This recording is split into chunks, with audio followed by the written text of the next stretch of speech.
warahmatullahi wabarakatuh.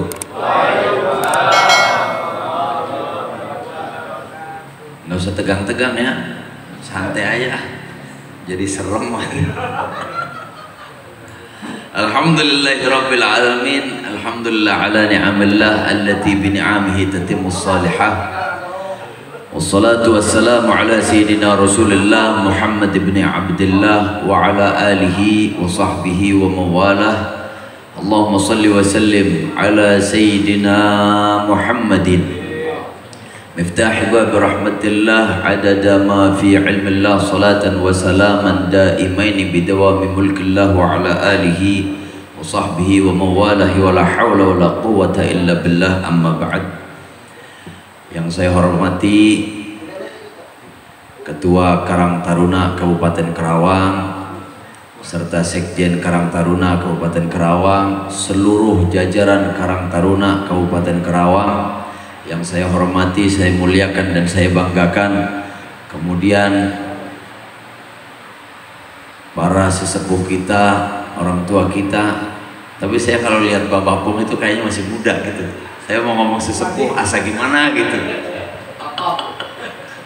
Tokoh yang sangat apa ya, kalau saya sih Karawang banget lah pokoknya. Kalau saya lihat beliau itu Karawang banget, luar biasa bisa mewakili masyarakat Karawang. Kita doakan tokoh-tokoh kita, Ketua Karang Taruna, Sekjen beserta seluruh jajarannya, kemudian sesepuh-sesepuh kita dan seluruh yang hadir pada malam hari ini, kita doakan bersama semoga panjang umurnya dalam keadaan sehat wal afiah, dalam keadaan taat kepada Allah dan kepada Rasulnya, amin ya rabbal alamin. Dan Allah mudahkan segala urusan hidupnya, Allah mudahkan rizkinya, Allah berikan keberkahan di dalam hidupnya, dan Allah bahagiakan dunia dan akhiratnya, amin ya rabbal alamin.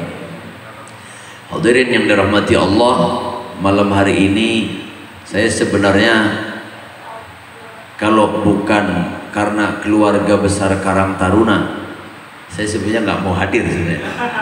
Ini mah terserah aja. Karena saya sudah ada jadwal. Ya Allah, Karang Taruna.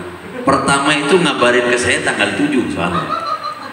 Tahu-tahu Gus ini sudah fix tanggal 5. Ya Allah, gimana saya? Akhirnya saya ngubungin panitia di jadwal yang tadi, kebetulan di kompleknya beliau, sekjen kita ini. Saya minta tolong acara dipercepat biar selesainya cepat karena saya mau ke Karang Taruna. Saya bilang gitu, alhamdulillah panitia berkenan, saya meluncur ke sini, alhamdulillah. Saya menganggap Karang Taruna itu bukan siapa-siapa, tapi keluarga saya pribadi. Sehingga ya kalau keluarga sama orang lain tetap kadang keluarga yang diutamakan. Namun saya mohon maaf yang sebesar-besarnya barangkali saya sampai ke sininya tadi terlambat, mungkin kelamaan nunggu, padahal giliran ditunggu kayak yang datang begini-begini aja sebenarnya, nggak ada istimewanya. Tapi saya bersyukur kepada Allah, alhamdulillah, semoga persaudaraan kita dunia akhirat. Sebelum saya melangkah ngobrol jauh, saya bukan tausiah, saya bukan nasihat, kita bukan pengajian, tapi ngobrol santai aja. Jadi kita kayak kita lagi ngobrol-ngobrol biasa aja. Saya kepingin yang pertama, kita itu berjanji, janji kepada diri kita masing-masing, tapi janji kita adalah janji persaudaraan. Kalau kita itu kenal sama orang, ketika orang yang kita kenal kaya, duitnya banyak, emasnya 10 kilo, itu kadang kita kenal hanya karena butuhnya doang. Giliran dia jadi miskin nggak kenal lagi. Atau kita kenal orang karena orang yang kita kenal punya jabatan. Ketika dia sudah nggak punya jabatan, dadah, sudah nggak kenal lagi. Ini namanya persaudaraan dengan syarat. Tapi saya kepingin persaudaraan kita tanpa syarat. Berjanji di dalam hati kita, janji secara bersama. Kalimatnya gimana? Nggak harus diucapkan, tapi diniatkan dalam hati saja. Jika salah satu di antara kita ada yang Allah selamatkan terlebih dahulu kelak nanti di akhirat, berjanjilah untuk menyelamatkan yang lainnya. Siap nggak kira-kira?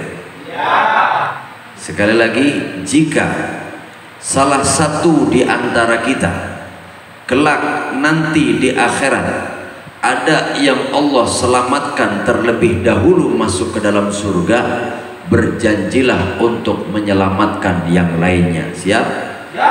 Al-Fatihah. A'udzubillahi minasyaitonirrajim. Bismillahirrahmanirrahim. Alhamdulillahirabbil alamin arrahmanir rahim maliki yaumiddin. Iyyaka na'budu wa iyyaka nasta'in. Ihdinas siratal mustaqim. Shiratal ladzina an'amta 'alaihim ghairil maghdubi 'alaihim waladdallin. Hadirin yang dirahmati Allah, setelah kita berjanji begini, kok nanti di akhirat misalkan ketua kita nih Allah masukkan surga terlebih dahulu, nggak ingat sama kita, kita teriak bareng-bareng, ya Allah keluarkan lagi dia dari surga. Udah janji soalnya, bener ya?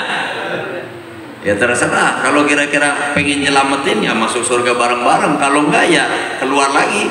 Kita ibarat di dunia ini kita sering demo, nanti di akhirat kita demo lagi, ketua keluarin dari surga. Hadirin yang dirahmati Allah, kenapa kita itu bisa seperti itu? Kita malam hari ini memperingati Maulidun Nabi Muhammad SAW, memperingati hari lahirnya Nabi Muhammad SAW. Apa sih sebenarnya tujuan kita memperingati Maulid Nabi?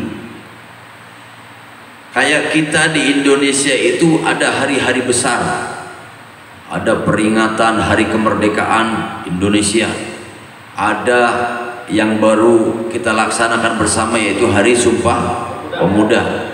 Kemudian kemarin beberapa hari yang lalu ada peringatan hari santri. Kemudian kita memperingati hari kesaktian Pancasila, ada hari pahlawan, bahkan hari ibu ada, hari bapak ada, hari anak sudah ada ya, hari anak ada, hari guru sudah ada, hari buruh ada, hari apa lagi yang belum? Apa tujuan kita memperingati hari-hari besar? Kita memperingati 17 Agustus untuk apa? Dengan kita memperingati hari kemerdekaan Indonesia, akhirnya kita tahu perjuangan para pahlawan yang telah gugur memerdekakan Indonesia. Dengan kita tahu jerih payahnya orang-orang tua kita, leluhur-leluhur kita, dengan darahnya, dengan otaknya, dengan pikirannya, dengan jiwanya, bahkan hartanya dan nyawanya, untuk apa? Untuk memerdekakan bangsa Indonesia. Sehingga dengan kita tahu tentang perjuangan para pahlawan, akhirnya tergugah hati kita untuk menjaga, melestarikan, dan selalu membangun bangsa yang kita cintai. Betul tidak? Kemudian malam hari ini kita memperingati hari kelahiran baginda Nabi Muhammad SAW. Apa tujuannya? Dengan kita memperingati hari kelahiran Nabi, akhirnya kita tahu perjuangan baginda Nabi Muhammad SAW untuk apa? Untuk nyelamatin kita semua.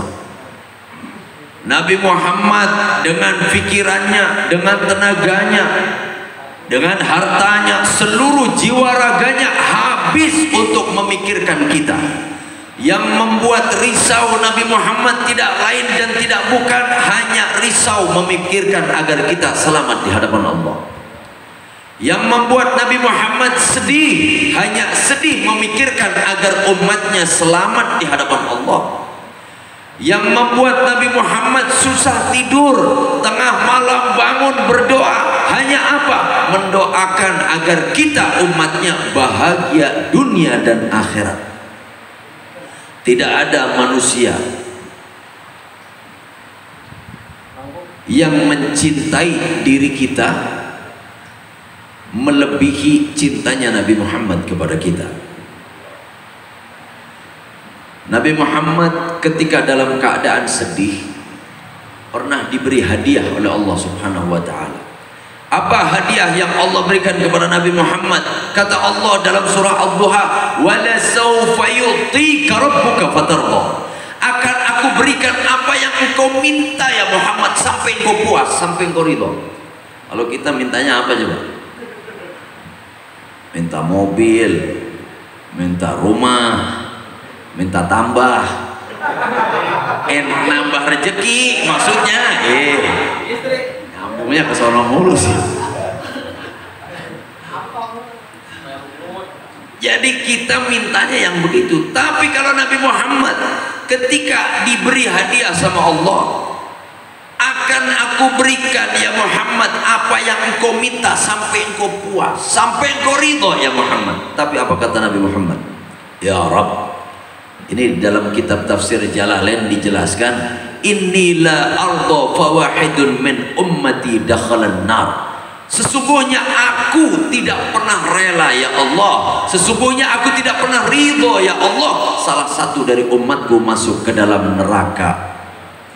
Sallu ala Nabi Muhammad. Ini cintanya Nabi Muhammad kepada kita. Tidak meminta gunung jadi emas, tidak meminta dibangunkan rumah dari batu jamrud, tidak, tapi meminta kepada Allah jangan sampai salah satu dari umatnya Nabi Muhammad masuk ke dalam api neraka. Semoga kita semua Allah selamatkan, amin ya rabbal alamin. Hadirin yang dirahmati Allah, kenapa sih kita harus memperingati hari kelahiran Nabi? Dijelaskan di dalam kitab Hawashi Syarwani. Ini mah kita sambil belajar aja ya. Kita belajar, nggak usah tegang-tegang, santai-santai. Di dalam kitab Hawashi Syarwani, Hawashi itu kalau kita orang pesantren tahu. Jadi kalau inti sari kitab itu namanya matan. Matan dijelaskan dengan syarah. Yang menjelaskan inti itu syarah namanya. Matannya itu adalah kitab Minhajut Talibin, karangannya Imam Nawawi. Kemudian Minhajut Talibin disyarahi, dijelaskan oleh matan yaitu Tuhfal Muhtaj, karangannya Imam Ibnu Hajar Al-Haytami. Kemudian Tuhfal Muhtaj dijelaskan lebih perinci lagi, namanya Hawashi Syarwani, yaitu karangannya Imam Syarwani. Di dalam kitab Imam Syarwani dijelaskan, inna afdhalal layali, malam apa yang paling agung, malam apa yang paling utama. Di situ dijelaskan ternyata malam Senin malam yang paling utama. Setelah malam Senin baru malam-malam berikutnya, ada malam Lailatul Qadar, ada malam Nuzul Quran, ada malam Isra Mi'raj, ada malam Jum'ah, ada malam-malam sebagainya. Itu setelah malam Senin. Kenapa malam Senin? Ternyata di malam Senin dan di hari Senin itulah lahir baginda Nabi Muhammad sallallahu alaihi wasallam. Kenapa kok malam kelahiran Nabi menjadi malam yang utama? Dijelaskan kata Sayyid Al-Habib Muhammad bin Alwi Al-Maliki, beliau mengutip daripada perkataannya Imam Haramain yaitu Sayyid Amin Qutbi. Kenapa kok malam Senin itu menjadi malam yang utama? Madza safahat ya lailatul Itsnin, apa yang telah menyapamu wahai malam Senin sehingga engkau begitu agung, sehingga engkau begitu mulia? Ternyata kalau tidak ada malam Senin, tidak ada hari-hari mulia di dalam Islam. Kalau tidak ada malam Senin, tidak ada malam-malam mulia di dalam Islam. Munculnya malam mulia, hari yang mulia, adanya Ramadan, adanya Idul Fitri, adanya Idul Adha, adanya apapun itu muncul di hari Senin, karena di hari Senin itulah lahir baginda Nabi Muhammad sallallahu alaihi wasallam. Kenapa kok hari kelahiran Nabi Muhammad menjadi sesuatu hal yang utama? Kalau tidak ada Nabi Muhammad, kita tidak bakal mengenal Allah. Kalau tidak ada Nabi Muhammad, kita tidak bakal mengenal iman. Tanpa adanya Nabi Muhammad, kita tidak tahu Islam, kita tidak tahu Al-Quran, kita tidak tahu pentingnya sholat, kita tidak tahu pentingnya zakat, puasa, haji. Dan kalau tidak ada Nabi Muhammad, kita tidak tahu Idul Fitri, Idul Adha, Ramadan, Rajab, Sya'ban, Jumadil Awal, Jumadil Akhir. Kita tidak akan tahu itu semua. Segala sumber kebaikan muncul melalui junjungan kita baginda Nabi Muhammad sallallahu alaihi wasallam. Hadirin yang dirahmati Allah, Nabi Muhammad manusia yang sangat cinta kepada kita. Nabi Muhammad manusia yang sangat sayang kepada kita. Andaikan kita kepingin langsung nyambung dengan Rasulullah, sebenarnya kita tinggal menyambut cintanya Rasulullah, sehingga cinta ini tidak bertepuk sebelah tangan. Rasulullah sangat cinta, tinggal kita balas cintanya Rasulullah. Ibarat orang pacar itu jadian. Jadi yang cowok ngucapin I love you, yang cewek bilang aku terima cintamu. Selesai sudah, jadian dia.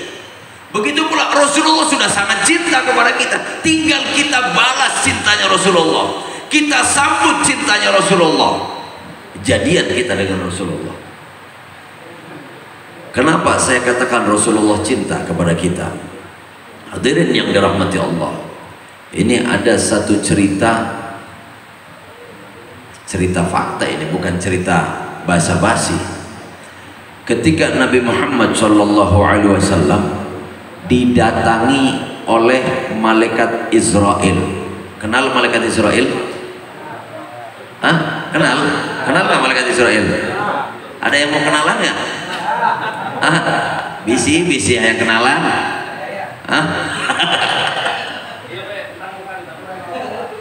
Malaikat Israel itu malaikat pencabut nyawa. Datang kepada Rasulullah, ya Rasulullah, inna allaha ya'muruni an uti'a kulla amrik, fa in amartani bi qabdi ruhik qabattu wa illa taraktu wa arji'u. Ya Rasulullah, sesungguhnya Allah memerintahkan aku untuk datang kepadamu, dan aku diperintahkan untuk taat dengan perintahmu. Jika engkau memerintahkan aku untuk mencabut nyawamu, maka akan aku laksanakan. Tapi jika engkau enggan ya Rasulullah, maka aku akan pergi dan aku kembali kepada Allah Subhanahu wa ta'ala. Namun apa yang dikatakan Nabi Muhammad? Aina Jibril? Di mana malaikat Jibril? Datang malaikat Jibril kepada Nabi Muhammad. Ya Jibril, man li ummati min ba'di ya Jibril. Kalau aku tidak ada, siapa yang akan memperhatikan umatku wahai Jibril? Sedih menjelang wafatnya Nabi Muhammad. Akhirnya malaikat Jibril kembali kepada Allah Subhanahu wa ta'ala. Apa kata Allah? Bashir habibi Muhammadan, berilah kabar gembira kepada Muhammad kekasihku, annahu awwalun nasi khurujan minal ardi idza bu'ithu, akan aku jadikan Nabi Muhammad adalah manusia pertama kali aku bangkitkan di hari kebangkitan. Wa sayyiduhum idza jumi'u, dan aku jadikan Nabi Muhammad adalah pemimpin buat seluruh manusia ketika manusia itu dikumpulkan. Wa annal jannata, la ini yang paling utama buat kita. Wa annal jannata muharramatun ila sairil umami qabla ayyadkhulaha. Surga ini aku haramkan, kata Allah Ta'ala, buat seluruh umat sebelum Nabi Muhammad beserta umatnya masuk ke dalam surga. Baru setelah itu Nabi Muhammad bilang, Al-an qarrat aini, tenang hatiku. Ar-rafiqal a'la, aku memilih bersanding dengan Allah. Kemudian malaikat Israel melakukan tugasnya, mencabut nyawa manusia suci, yaitu baginda Nabi Muhammad sallallahu alaihi wasallam. Ketika dicabut nyawanya, apa yang dikatakan Rasulullah kepada Israel? Ya Israel, apakah seperti ini engkau mencabut nyawa hamba-hamba Allah? Kata malaikat Israel, ya Rasulullah, ini aku sehalus-halusnya mencabut nyawa, karena engkau khairu khalqillah, sebaik-baiknya makhluk. Engkau adalah Habibullah, kekasih Allah. Ini aku sehalus-halusnya mencabut nyawa. Kata Rasulullah, berarti kalau bukan aku, maka sakitnya luar biasa yang dirasakan ketika dicabut nyawa. Kemudian apa buktinya Rasulullah cinta kepada kita? Rasulullah mengadahkan tangan kepada Allah, ya Rabb, cabutlah nyawaku sesakit-sakitnya, asal umatku tidak merasakan sakit dicabut nyawa. Sallu ala Nabi Muhammad. Ada nggak di antara kita lebih baik saya yang sakit asal kalian tidak sakit? Ada yang begitu? Coba misal kemarin lah lagi zaman Covid, ya Allah, biarkan aku yang Covid saja, masyarakat Kerawang jangan ada yang Covid. Ada yang doa begitu nggak? Ya Allah, biarkan si fulan saja yang mati, asalkan orang Kerawang nggak ada yang mati. Ada yang doa begitu? Nggak ada. Ngomong cinta Kerawang, belum ada yang cinta sama masyarakat Kerawang sampai seperti itu. Tapi Nabi Muhammad, ya Allah, cabutlah nyawaku sesakit-sakitnya, asal umatku tidak merasakan sakit dicabut nyawa. Luar biasa gak Rasulullah cintanya sama kita? Luar biasa. Sehingga saking cintanya Rasulullah kepada umatnya, Allah menjadikan umatnya Nabi Muhammad yaitu sebaik-baiknya umat. Dikatakan kuntum khairu ummatin ukhrijat linnas. Umatnya Nabi Muhammad adalah sebaik-baiknya umat yang muncul di muka bumi ini. Kenapa kok umatnya Nabi Muhammad menjadi umat yang luar biasa, diistimewakan sama Allah Ta'ala? Nabi Adam pernah melanggar aturan Allah. Apa itu? Allah melarang memakan buah huldi, tapi Nabi Adam melanggar mengambil buah huldi dan memakan buah huldi. Nabi Adam tadinya ada di dalam surga gara-gara ngelakuin satu kesalahan. Ini satu kesalahan doang nih. Gara-gara Nabi Adam ngelakuin kesalahan satu, dan kesalahannya bukan kesalahan yang parah-parah amat, bukan mabok, nyuri, ngegarong, ngebunuh orang, berzina, bukan. Makan buah huldi yang tadinya di surga, dikeluarkan sama Allah dari surga turun ke muka bumi ini gara-gara melanggar sekali. Namun umatnya Nabi Muhammad tiap saat, tiap waktu, tiap hari, tiap bulan, tiap tahun lakuin kesalahan kepada Allah Subhanahu wa Ta'ala. Tapi walaupun setiap waktu, setiap saat melakukan kesalahan kepada Allah, saat dia bertobat dan tobatnya diterima sama Allah, dia dimasukkan ke dalam surga. Luar biasa tidak? Setiap saat, setiap waktu dibukakan oleh Allah pintu taubat selebar-lebarnya, dibukakan pintu ampunan oleh Allah selebar-lebarnya. Tinggal masalahnya kita mau atau tidak untuk bertaubat kepada Allah. Nabi Muhammad julukannya apa? Habibullah. Apa artinya Habibullah? Kekasih Allah. Tapi orang yang bertaubat kepada Allah, Allah angkat derajat setinggi-tingginya. Dengan apa? Innallaha yuhibbut tawwabin wa yuhibbul mutatahhirin. Sesungguhnya Allah mencintai. Kira-kira kalau kita sudah dicintai sama Allah, mantep nggak kira? Kita udah dicintai sama Allah. Yang mencintai kita Rabbul Alamin, yang menguasai, yang memiliki alam semesta ini, sudah mencintai kita. Gara-gara apa? Gara-gara kita memohon ampun kepada Allah. Jadi ketika kita baca istighfar, Astaghfirullahaladzim, astaghfirullahaladzim. Memohon ampun kepada Allah. Saat itu kita menjadi orang yang dicintai oleh Allah Ta'ala. Amin ya Rabbal. Kedudukan yang sangat tinggi yang Allah berikan kepada umatnya Nabi Muhammad saat dia bertaubat. Allah sangat cinta kepada kita, Nabi Muhammad sangat cinta kepada kita. Tinggal kita balas cintanya Nabi Muhammad, tinggal kita balas cintanya Allah, sehingga ketemu cinta dengan cinta. Akhirnya sebuah keindahan, sebuah kenikmatan yang akan kita rasakan. Karena cinta itu, ya cinta harus benar-benar cinta, bukan cinta gombal. Sekarang mah banyak cinta gombal. Tapi kalau cinta ya benar-benar, sehingga ada dalilnya cinta itu. When you love someone, tahu kan ya artinya ya? Hah? Ini dalil juga ini maksudnya. When you love someone, you'll do everything, you'll do all the crazy thing. Paham ya? Hah? Aduh.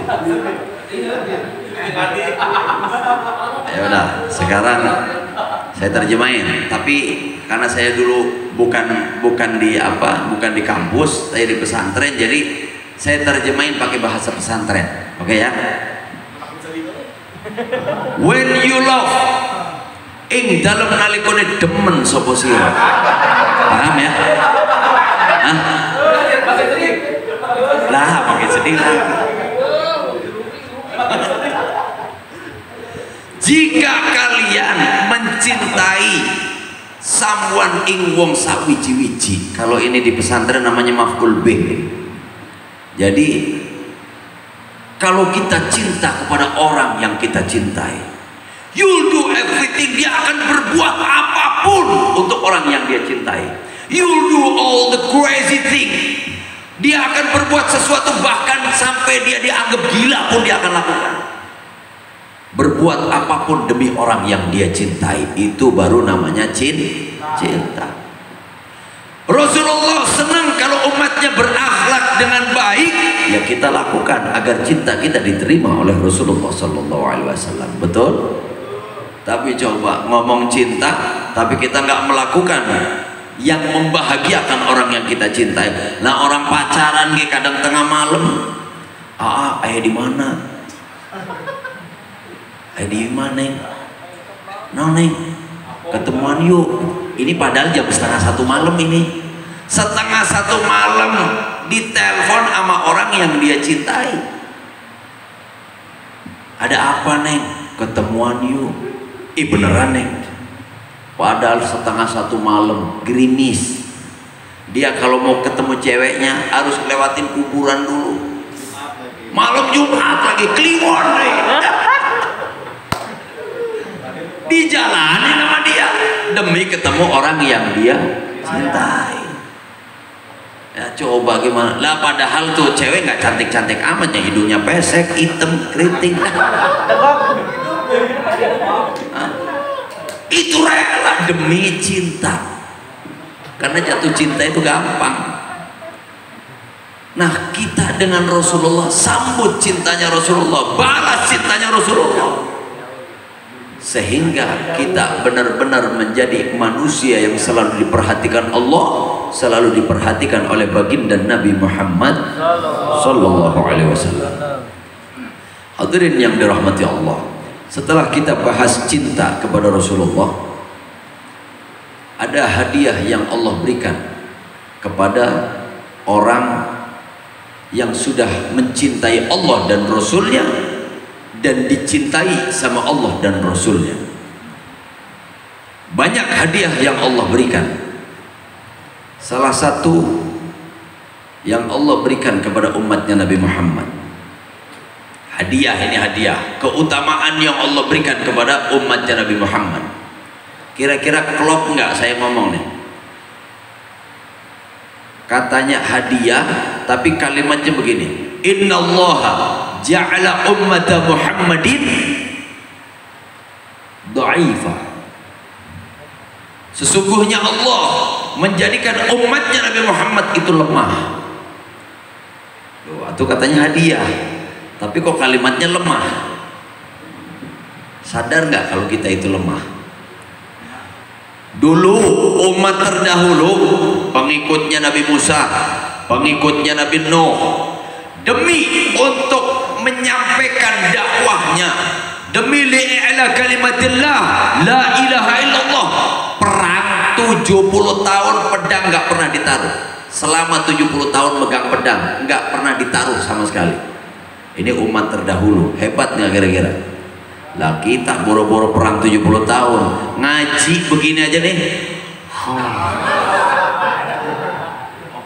Eta si kiai nggak kelar-kelar tuh ngomong, terus gimana mau perang ngaji ge separuh udah miring-miring gini.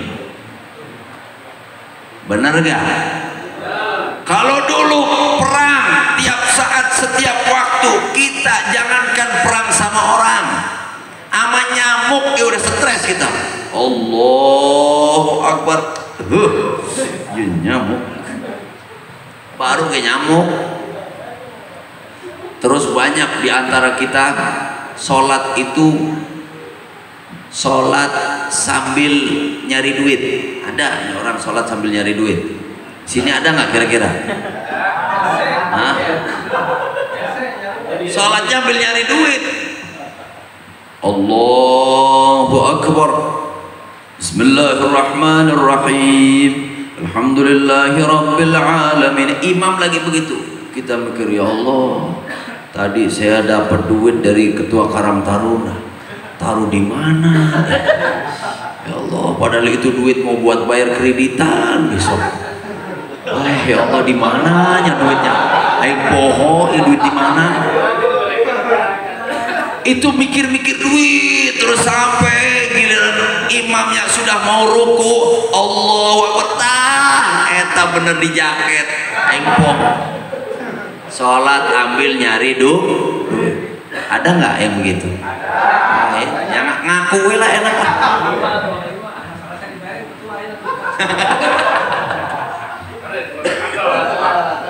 Kalau ibu-ibu ada sholat ambil masak, ada. Allah, adzan zuhur nih, Allahu Akbar. Aduh, nih bapak bentar lagi pulang nih. Itu bayam belum dimasak lagi. Eta sambel jangan diulek. Pikiran terus jadi sholat nih ambil masak, ada yang begitu. Nah kita umatnya Nabi Muhammad modelnya begitu, boro-boro mau kayak orang dulu, sok-sokan jagoan, sok-sokan hebat. Lah kita sholat aja bingung ama nyamuk, bener gak? Umatnya Nabi Muhammad umat yang lemah. Kemudian kita masih muda gaya, masih jadi Karang Taruna semua gaya, keker. Kayaknya paling top gue lah bayangannya nih, udah paling keren, punya istri 2, 3, 4 gaya, so jago padahal baru ke umur 50, istri yang satu ditengokin ke sebulan sekali.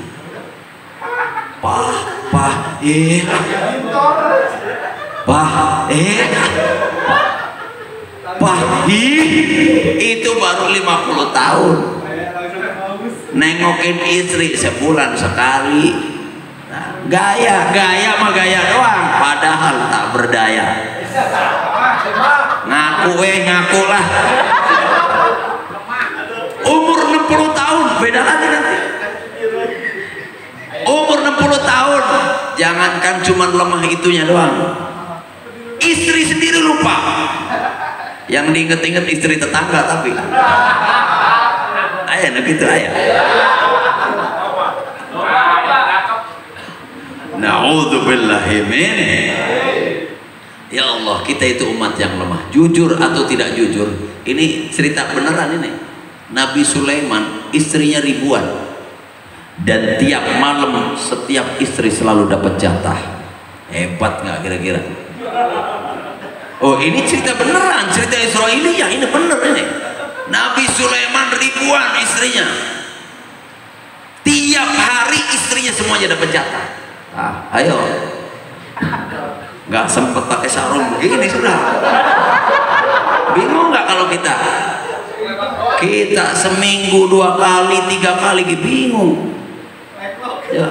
Ngaku kan lekok kan,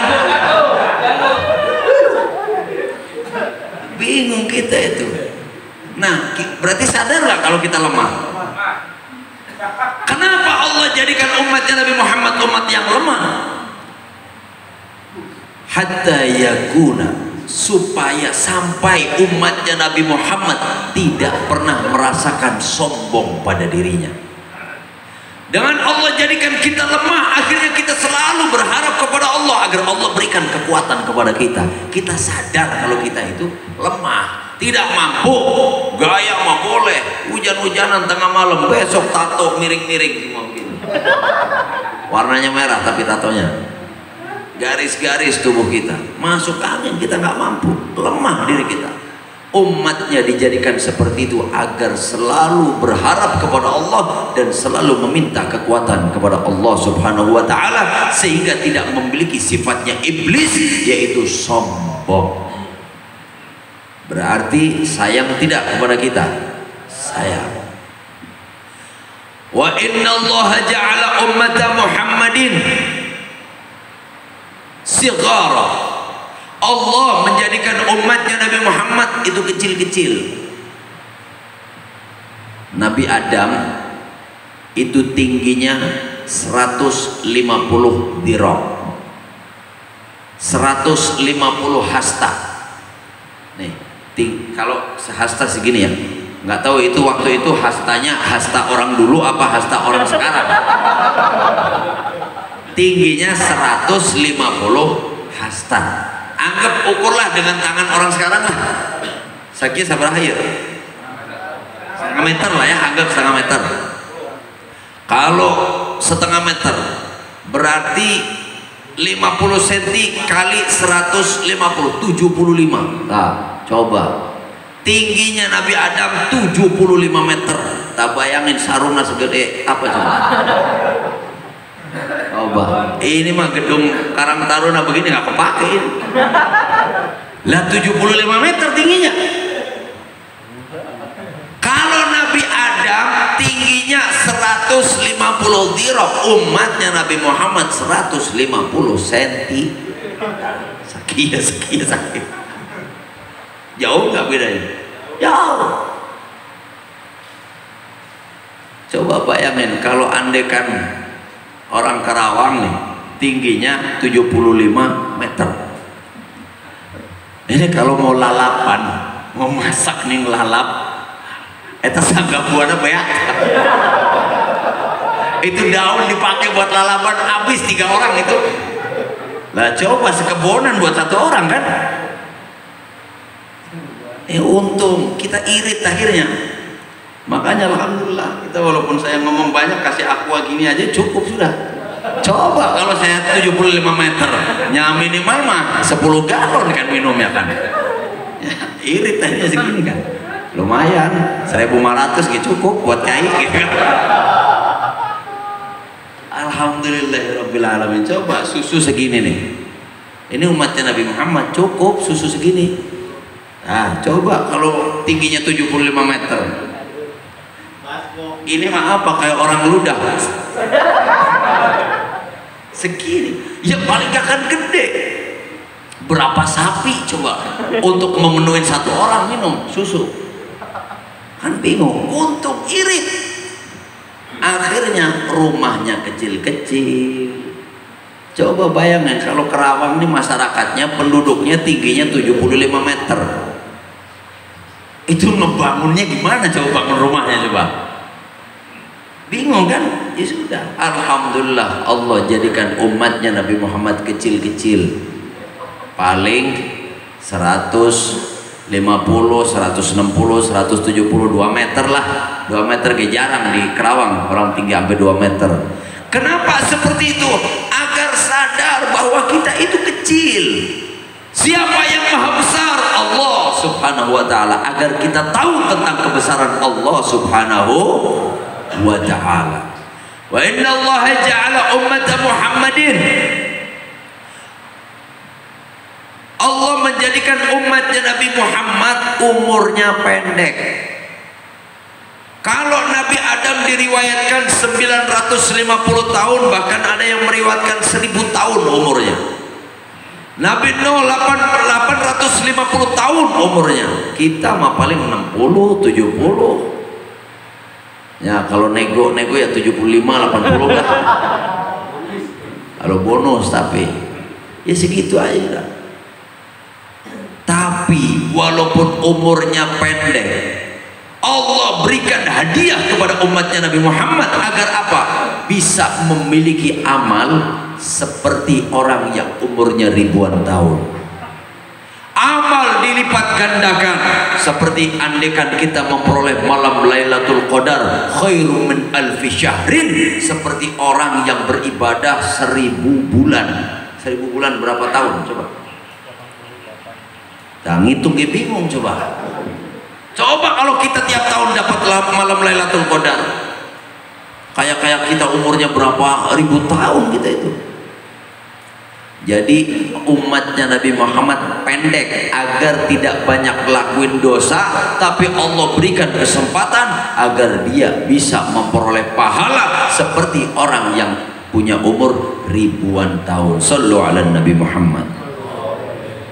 Enak nggak kira-kira jadi umatnya Nabi Muhammad? Enak, tapi yang enak di mulut doang, ngelakuinnya mah jarang. Kita bareng-bareng cinta kepada Rasulullah, siapa lagi? Nah kemudian kalau memang kita cinta kepada Rasulullah, ikuti akhlaknya Nabi Muhammad. Dulu banyak orang masuk ke dalam agama Islam itu bukan karena hanya agama Islam itu agama yang ajarannya sempurna, tidak. Tapi ribuan orang masuk ke dalam agama Islam karena melihat akhlaknya Nabi kita Muhammad Sallallahu Alaihi Wasallam. Ada satu cerita, saya sering cerita soal ini karena menurut saya cerita ini semoga bisa menggugahkan hati kita untuk saling menjaga antar sesama, menjaga persaudaraan kita, satu agama, satu negara, satu bangsa, satu tanah air. Dulu Nabi Muhammad itu pernah melihat orang Yahudi. Yahudi kan berarti bukan Muslim, ya kan? Yahudi, matanya buta, kakek-kakek tua. Karena dari zaman dulu sampai sekarang nggak ada kakek-kakek muda, jadi kakek-kakek tua. Matanya buta, dia kakek-kakek tua, udah gak punya gigi, kakinya lumpuh lagi. Nah, kira-kira mau ngapain coba? Udah tua, buta, nggak punya gigi, ompong, kakinya lumpuh, nggak punya rumah. Ini orang Yahudi ini. Dia cuma tinggal di pojokan pasar. Udah duduk di pojokan pasar. Rasulullah tiap pagi datang ke orang ini. Diapain sama Rasulullah? Disuapin. Orang Yahudi buta, ompong, kakinya lumpuh, gak punya rumah, duduk di emperan pasar, setiap pagi disuapin oleh tangan sucinya baginda Nabi Muhammad Sallallahu Alaihi Wasallam. Disuapin setiap pagi sama Rasulullah. Ketika disuapin, dia kan buta, dia cuma ngomong begini, wahai Tuhan, engkau adalah orang yang baik. Siapa yang ngomong ini? Si kakek-kakek tua ini yang lagi disuapin. Lagi disuapin sambil ngomong, Tuhan, engkau ini orang yang baik, orang yang sopan, orang yang dermawan, orang yang suka membantu orang. Karena engkau orang yang baik, aku mau berpesan kepadamu, jangan pernah ikuti yang namanya Muhammad. Karena Muhammad tukang tipu, Muhammad tukang sihir. Nah kalau kita yang lagi nolongin orang, terus tahu-tahu orangnya ngomong begitu, kita apain kira-kira enaknya? Nah ayo, ini kita nasi, roti lah misal, kira-kira enaknya diapain sama kakek-kakek yang model begini nih? Ini jari kita nih, bukan cuman sampai di mulutnya kakek, saking semangatnya kita sampai ke tenggorokannya si kakek. Tapi Rasulullah tidak. Rasulullah tetap dengan kesabarannya nyuapin si kakek ini, dan tidak pernah membuka kepada si kakek ini, kamu tahu nggak Yang kamu omongin tiap saat itu saya ini Muhammad. Tidak pernah Rasulullah.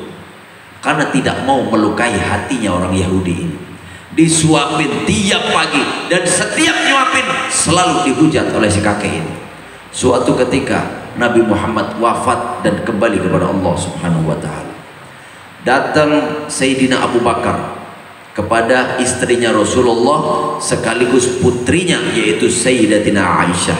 Ya Aisyah, aku kepingin mengikuti semua yang pernah dilakukan oleh Rasulullah. Kira-kira adakah yang pernah dilakukan Rasulullah dan aku belum pernah mengikuti? Kata Siti Aisyah, ada wahai bapakku.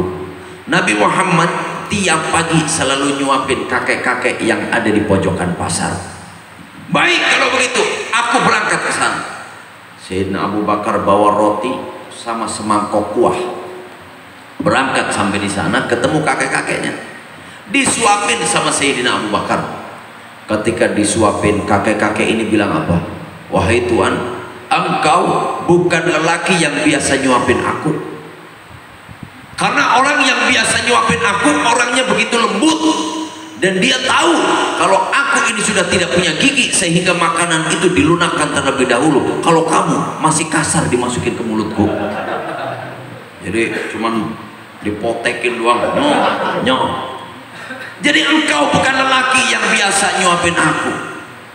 Benar, memang aku bukan lelaki yang biasa nyuapin engkau, wahai kakek tua. Di mana orang yang biasa nyuapin aku? Beliau sudah wafat. Beliau sudah meninggal. Nangis si kakek ini. Abu Bakar, orang itu orang sangat baik. Tiap hari nyuapin aku. Namun sampai dia meninggal, penyesalan yang besar yang aku rasakan. Apa yang membuat engkau menyesal, wahai kakek tua? Aku belum pernah berkenalan sama sekali dengannya, sehingga aku tidak tahu siapa namanya. Ya Abu Bakar, apakah engkau tahu siapa dia? Dia adalah Muhammad Rasulullah Sallallahu Alaihi Wasallam. Nangis kejer si kakek ini. Nangis kejer, ternyata dia yang nyuapin aku adalah Muhammad Rasulullah. Padahal setiap saat, setiap waktu, setiap dia datang ke sini selalu aku hujat, selalu aku maki. Tapi kok dia selalu sabar? Ternyata selama ini aku hanya mendengarkan kabar bohong, hanya mendengarkan hoax. Ya ibarat bahasa sekarang. Tapi kakek itu mah gak ngomong hoax, enggak. Jadi kalau berita palsu itu sudah diciptakan oleh orang-orang kufar zaman dahulu. Makanya kalau kita suka nyebar berita palsu, berarti kita pengikut. Na'udzubillahi min. Saya nggak ngomong tadi loh. Akhirnya gara-gara ini apa? Kakek ini bilang, ya Abu Bakrin, wahai Abu Bakar, saksikanlah, asyhadu an la ilaha illallah wa asyhadu anna Muhammadar Rasulullah. Dia masuk ke dalam Islam karena akhlaknya baginda Nabi Muhammad sallallahu alaihi wasallam. Sallu ala Nabi Muhammad. Kemudian kadang kita itu mengikuti Rasulullah berat menurut kita karena kita belum tahu. Ini kita ngobrol santai ya, belum ngantuk kan? Kira-kira kita mau sampai jam berapa nih? Jam 3? 2? Apa jam 1? Enggak nih. Sampai jam 1 siap? Ya udah. Berarti di sini sampai jam 1 ya? Ya udah, nanti saya mau ngomong 5 menit lagi. Udah janji tadi ngomong siap ya. Di sini sampai jam 1 tapi saya mau 5 menit lagi. Kita kadang tahu bahwa dengan kita taat kepada Allah tidak berpengaruh di Allah Ta'ala. Andaikan manusia sedunia ini beribadah taat semua kepada Allah, nggak ngaruh di Allah Ta'ala. Atau orang sedunia ini bermaksiat semua kepada Allah, tidak ngaruh juga di Allah Ta'ala. Terus pentingnya kita taat, pentingnya kita mengikuti Rasulullah untuk apa? kita taat kepada Allah, taat kepada Rasulullah, itu bukan beban buat kita wahai hadirin. Itu bukti kasih sayangnya Allah kepada kita. Loh, dikasih tugas kok sayang, kayak ngerepotin kok sayang, gimana sih? Kita kalau belum tahu, maka hukumnya Allah dianggap beban. Tapi kalau kita tahu hukumnya Allah, justru itu kasih sayangnya Allah buat kita. Ini ada sebuah gambaran begini. Allah yang menciptakan manusia, maka sistem manusia itu yang tahu siapa? Allah. Agar sistem manusia itu bisa berjalan dengan baik, caranya gimana? Dibikin aturan. Kayak contoh misal gini, ini ada listrik, ada kabel min sama plus. Kabel itu dialiri arus listrik, nempel di bola lampu itu akan menyala. Itu sistem. Aturannya apa? Aturannya min sama plus jangan digabungin, karena kalau digabungin konslet. Berarti aturan baik atau tidak? Aturan baik. Orang mengikuti aturan Allah, aturan Nabi Muhammad dianggap beban. Jangankan aturan suruh sholat, suruh puasa, suruh zakat, uang sampai masuk kamar mandi aja Rasulullah ngajarin buat kita. Padahal kadang ada orang, ya Allah ribet amat sih, timbang masuk kamar mandi gue diatur-atur. Kaki saya mau masuk ke kamar mandi pakai kaki kiri ke, mau pakai kaki kanan ke, mau ambil jalan, mau mundur ke, mau ambil salto ke kamar mandi. Ya badan saya. Kenapa ada aturan masuk ke kamar mandi pakai kaki kiri? Ketika kita melangkah pakai kaki kiri, paru-paru kanan kita menutup. Jadi sistemnya silang gitu. Melangkah pakai kaki kiri, paru-paru kanan kita menutup. Melangkah pakai kaki kanan, paru-paru kiri menutup, yang kanan membuka. Kamar mandi adalah tempatnya penyakit, virus, bakteri, kotoran, semua ada di dalam kamar mandi. Kemudian sirkulasi udara ini masuk melalui paru-paru kanan. Andaikan kita masuk ke dalam kamar mandi pakai kaki kanan, sehingga paru-paru kanan itu ngebuka, akhirnya banyak penyakit yang masuk ke dalam tubuh kita. Tapi kalau kita masuk ke kamar mandi pakai kaki kiri, maka paru-paru kanan kita menutup sejenak, sehingga tidak ada virus, bakteri, kotoran yang masuk ke dalam tubuh kita, sehingga manusia itu sehat. Kalau manusia sehat, manfaatnya buat Allah apa buat manusia? Berarti beban atau tidak? Tidak. Kasih sayang yang Allah berikan kepada kita. Kemudian minum diajarin. Kita ninggalin maksiat susah nggak? Aduh, tiap hari ketemu maksiat lagi, ketemu dosa lagi. Kita kepingin baik, tahu-tahu ngobrol sama orang, gosip lagi, terus begitu. Susah nggak kira-kira kita ninggalin maksiat? Ada cara gampang. Kepingin nggak caranya? Kata Rasulullah begini nih, caranya biar kita bisa terjaga dari perbuatan maksiat.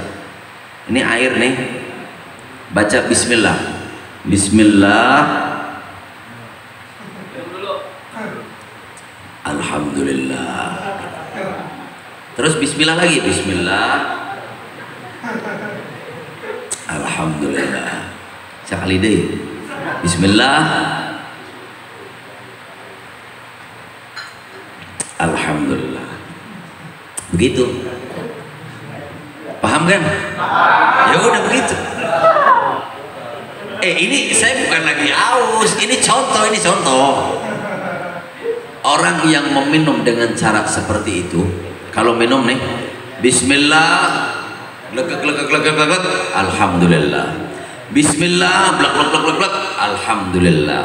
Bismillah, blek, alhamdulillah. 3 kali cara minum seperti itu, apa dikatakan? Siapa orang yang meminum dengan cara seperti itu, selama airnya masih ada di tubuh orang itu terjaga dari perbuatan maksiat kepada Allah. Gampang nggak kira-kira? Sok dipraktekin coba.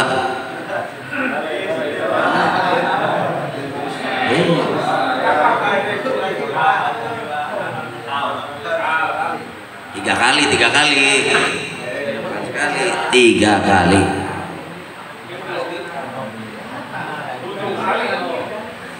Itu kalau minum seperti, tapi syaratnya cuma satu, jangan nantang.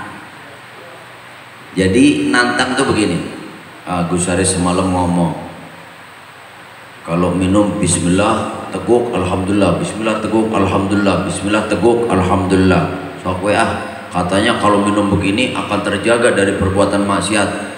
Oh, Abi udah buka belum ya? Tadi dia berangkat karaoke misal, nah itu nantang namanya. Itu namanya nantang. Udah hidup kita mengalir seperti biasa. Nanti malamnya kita rasain. Ya Allah, iya ya alhamdulillah ya. Tadi jam 9 ketemu ketua. Jam 11 ketemu sekjen. Jam segini ketemu Mbah Bapung. Jam segini ketemu ini, ketemu ini, ketemu ini. Sampai malam, ya Allah alhamdulillah, ternyata ini 1 hari saya terlindungi dari perbuatan maksiat kepada Allah. Coba dikoreksi besok. Besok bangun tidur, minumnya bismillah, alhamdulillah, bismillah, alhamdulillah, bismillah, alhamdulillah. Nanti koreksi malamnya. Syukur bagus, setiap minum caranya begitu, ngikuti sunnahnya Rasulullah, terjaga dari perbuatan maksiat. Syaratnya asal jangan nantang. Kalau nantang mah beda cerita. Yang namanya nantang, ini ada khamr, minuman keras, ini air putih, bismillah, alhamdulillah, bismillah, alhamdulillah, bismillah, alhamdulillah. Sok weh, mempan gak? Ya ini namanya nantang. Mengalir kehidupan seperti biasa. Insya Allah hidup kita tentram, hidup kita bahagia, hidup kita terlindungi dari perbuatan yang tidak diridhoi oleh Allah Subhanahu wa Ta'ala. Berarti taat kepada Allah itu adalah buat kita, manfaatnya buat kita. Kenapa kita nggak boleh gampang ngegosip, nggak boleh kita iri, nggak boleh kita dengki? Kenapa kita nggak boleh punya penyakit hati? Padahal itu kan urusan kita pribadi. Saya mau tanya nih, pengalaman kita nih kadang nih, kita itu pernah ngalamin ada orang datang kepada kita, Assalamualaikum, Waalaikumsalam, Bang, gue pengen curhat dong Bang. Kenapa sih? Waduh, bini gua Bang ribet banget, banyakkan permintaan, stres gua ngadepin bini gua. Kadang kita itu dengan bijaknya, oh gampang, kalau bisa kamu begini. Kita gaya banget ngasih nasihat ke dia. Besok datang lagi, aduh Bang, gua bingung banget Bang, bini gua Bang, aduh tiap hari cerewet terus gak kelar-kelar Bang. Oh gampang, kalau bisa kamu begini. Wah sok bijak banget dia ngasih nasihat. Padahal giliran dia balik, kan aku kan. Iya, giliran dia balik baru ditanya, Assalamualaikum, Waalaikumsalam. Langsung dijawab sama istrinya, Waalaikumsalam. Ayah dapat duit berapa? Aduh sepi nih, gur duit 20.000. 20.000 doang, ngapain kamu jadi laki-laki? Pergi kamu. Itu kayak dunia mau kiamat. Baru dicemberutin sama istri kayak dunia mau kiamat. Padahal ketika mau orang mah gaya dia, sok bijak dia nasihatin orang. Bener gak? Ngalamin gak yang begitu? Kenapa bisa begitu? Saya mau tanya, kita kalau mikir, tempatnya berpikir itu di mana? Jawab dulu. Tempat orang berpikir itu di mana? Kalau mengambil sesuatu pakai tangan, mana tangan? Ini tangan. Orang berpikir itu di mana tempatnya? Di kepala. Oh, kenapa di kepala? Otak. Kalau mikir itu di otak, tak kambing punya otak. Atau kenapa nggak bisa mikir? Sapi punya otak, ikan ada otaknya. Tak kenapa ayam nggak bisa mikir? Dijelaskan dalam Al-Quran, sesungguhnya alam semesta ini adalah alat buat kalian berpikir, bagi kalian yang punya hati, punya kolbun. Berarti tempat berpikir di mana? Kita itu mengkaji sesuatu itu di kolbun kita, di kolbi kita. Kita mengkaji sesuatu. Setelah jadi ramuan, dimitingkan di dalam kolbun itu, kita mitingkan sudah jadi, baru dikirim ke otak. Otak ini baru memerintahkan kepada anggota tubuh kita. Otak ini flash disk, gambarnya itu memori. Tempat merekam sesuatu dan tempat merespon sesuatu, ini otak. Makanya kenapa orang suruh belajar, carilah ilmu dari lahir sampai liang lahat. Kenapa? Agar otak ini selalu terisi dengan memori-memori yang positif. Kenapa otak harus diisi dengan memori yang positif? Karena kalau memori kita itu positif, kalau ada aksi yang terjadi kepada kita, pasti reaksinya positif. Contoh, orang biasa nyebut nama Allah, lagi jalan-jalan, tahu-tahu kejeglong ada lubang, spontanitas dia mengeluarkan kalimat apa? Innalillahi. Lagi ngelamun, tahu-tahu ada petir, jedar, subhanallah. Spontanitas dia ngomong begitu. Tapi coba kalau orang biasa ngomong kasar, biasa ngomong kebun binatang, lagi ngelamun, tahu-tahu dari belakang digedor sama temennya, apa kebun binatang ngomong, spontanitas dia akan ngomong kasar. Kenapa? Karena otaknya biasa terekam memori yang negatif. Hati itu adalah tempat orang berpikir. Sedangkan orang sedih tempatnya di mana? Hati. Orang gelisah tempatnya di mana? Hati. Takut tempatnya di mana? Hati. Gelisah, takut, sedih, galau, khawatir, semuanya ada di dalam hati. Ketika hati ini sedang bermasalah, ketika hati ini sedang sakit, maka hati tidak akan bisa berpikir dengan baik. Makanya kalau nyelesain masalahnya orang gampang, masalah sendiri stres kita. Karena apa? Hati kita sedang bermasalah sehingga tidak bisa berpikir. Ada orang punya rumah, punya mobil, punya motor, punya TV, punya utang sama orang 1 juta, stres dia, sampai bunuh diri. Padahal dia punya mobil, punya motor, punya TV. Kalau mobilnya dijual dia sisa, tapi saking stresnya dia bunuh diri akhirnya. Padahal utangnya cuma 1 juta. Kenapa? Hatinya dia sedang bermasalah. Sehingga Allah memberikan aturan kepada manusia agar sistem manusia bisa berjalan dengan baik, agar hati bisa berpikir dengan baik. Bersihkan dari segala penyakit-penyakit hati, sehingga organ kita, hati kita bisa berpikir dengan jernih setiap saat, setiap waktu. Tapi kalau orang punya penyakit hasud, iri, dengki, takabur, sombong, akhirnya penyakit yang banyak di dalam hati kita tidak bisa berpikir dengan baik karena hati kita dalam kondisi sakit. Berarti aturan Allah itu manfaat buat kita atau tidak? Manfaat. Hadirin yang dirahmati Allah, malam ini adalah malam yang indah, yaitu malam kelahiran baginda Nabi Muhammad SAW. Saya ingin mengajak kepada semuanya, ayo kita bersolawat sebentar. Dalam solawat ini kita memohon kepada Allah agar Allah kabulkan hajat-hajat kita semua. Kemudian di dalam solawat ini kita mengharap kepada Allah agar Allah ampunkan seluruh dosa-dosa kita. Kira-kira kita sadar nggak kalau dosa kita banyak? Kalau ditimbang amal baik kita sama amal buruk kita banyakkan mana? Kira-kira surga apa neraka? Deal nih.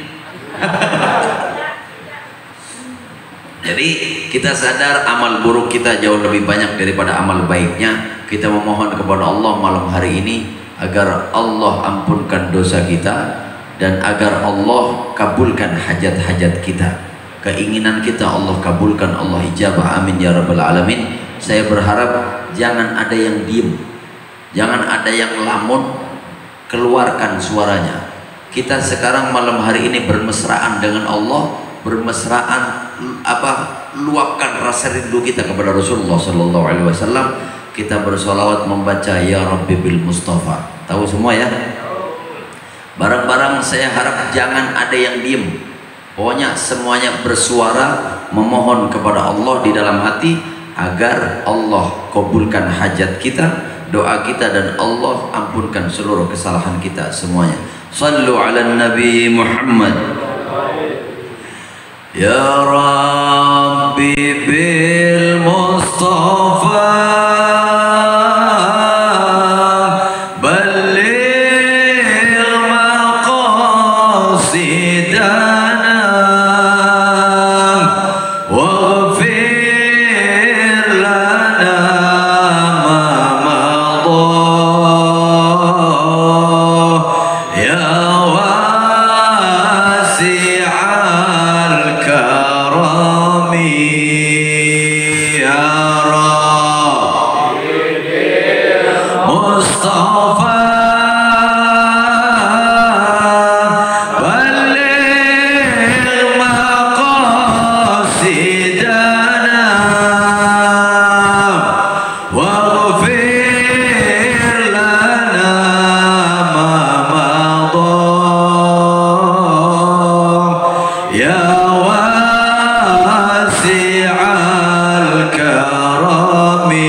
disayang sama kedua orang tua kita, diasuh sama kedua orang tua kita dengan penuh kelembutan. Namun ketika kita besar, kita tidak bisa bahagiakan kedua orang tua kita. Bahkan kadang kita sering membuat orang tua kita menangis. Bahkan sering kita membuat orang tua kita kecewa. Kita memohon kepada Allah, kita belum bisa bahagiakan kedua orang tua kita. Berharap kepada Allah agar Allah ampunkan dosa-dosa kedua orang tua kita. Berharap kepada Allah agar Allah pandang kedua orang tua kita dengan pandangan kasih sayangnya. Jangan Allah pandang kedua orang tua kita dengan pandangan murkanya. Kita memohon kepada Allah agar Allah jangan timpakan dosa-dosa kita kepada orang tua kita. Orang tua kita yang masih ada, kita berharap kepadamu ya Rabb, panjangkan kedua orang tua kita, panjangkan usia kedua orang tua kita fi ta'atillah, fi ta'ati Rasulullah. Ya Allah, kedua orang tua kita yang sudah tidak ada, ya Allah, yang telah kembali kepadamu, ya Allah, jadikan kubur-kuburnya adalah taman surgamu. Ya Allah, jangan engkau jadikan kubur-kuburnya adalah lubang-lubang api nerakamu. Ya Allah, luaskanlah kubur-kubur kedua orang tua kami seluas mata memandang. Ya Allah, bahagiakan kedua orang tua kita, selamatkan kedua orang tua kita dunia dan akhirat. Ya Rabbi bil Mustafa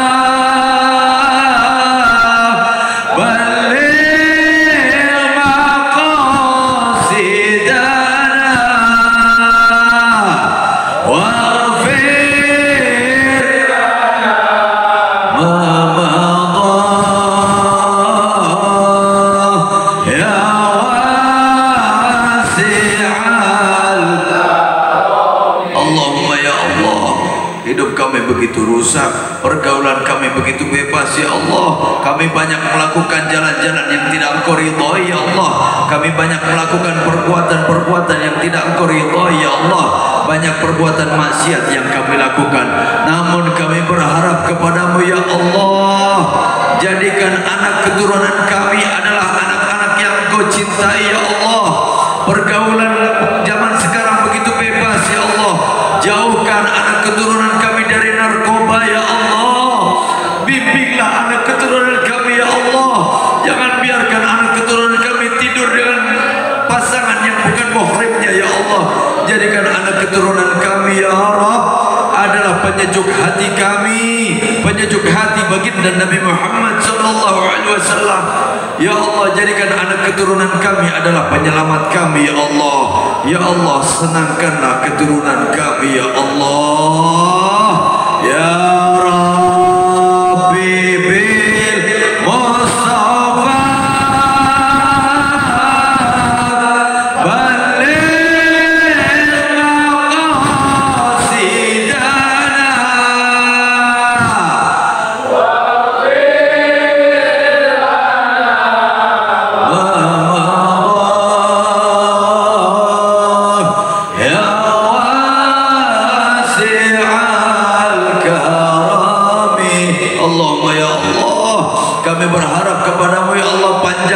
usia kami ya Allah di dalam ketaatan kepadamu ya Allah.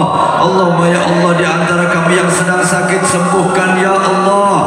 Di antara kami yang punya masalah selesaikan masalahnya ya Allah. Di antara kami yang sedang punya hutang lunaskanlah ya Allah.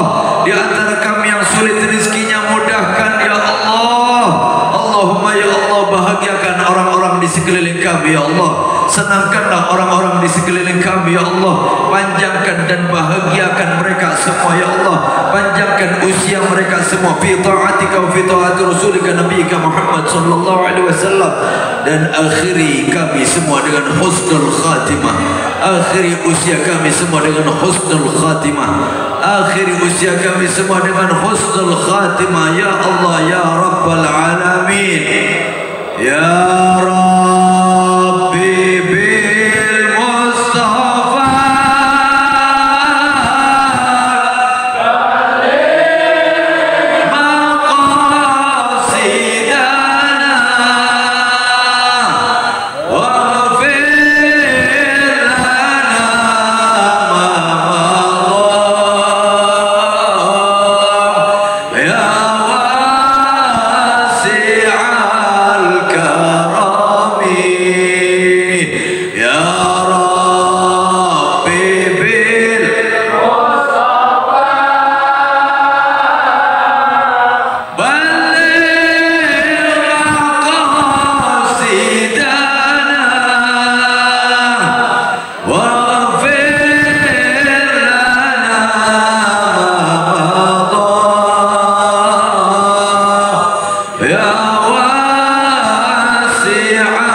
hadirin yang dirahmati Allah, alhamdulillah Allah sudah teteskan buat kita semua, Allah sudah percikkan buat kita semua nur dan cahayanya Nabi kita Muhammad sallallahu alaihi wasallam. Maka